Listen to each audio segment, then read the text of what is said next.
From the Newstalk ZB newsroom, this is News Fix. In this update, a state of emergency has been declared for the Otorahanga district in the Waikato, which has been inundated with widespread flooding and slips overnight. Claudia O'Neill reports.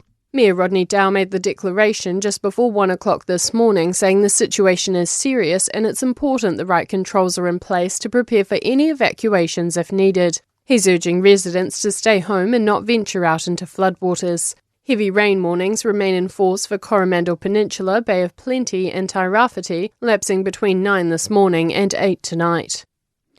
Overseas, and the UK High Court has ruled that banning the group Palestine Action under terrorism legislation is unlawful. Judges described the ban as disproportionate, stating that while Palestine Action uses criminality to promote its goals, it hadn't crossed the bar to make it a terrorist organisation.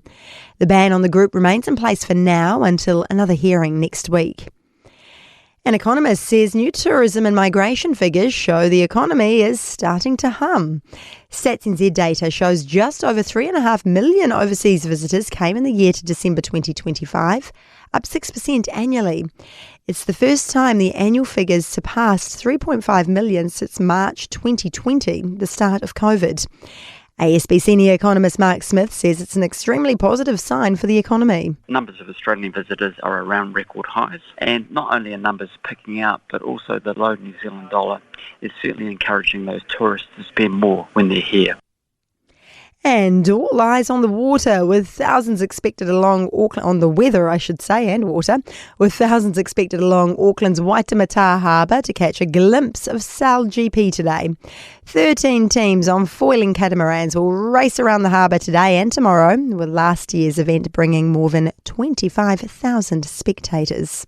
That's news.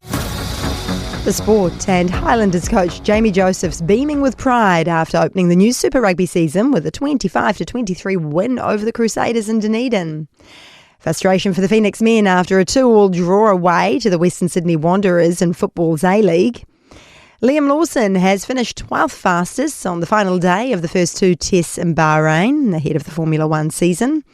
And Zimbabwe has claimed an upset 23-run win over Australia at cricket's T20 World Cup. That's sport. I'm Diana Vezic. For more news, listen to Newstalk ZB on the free iHeart app.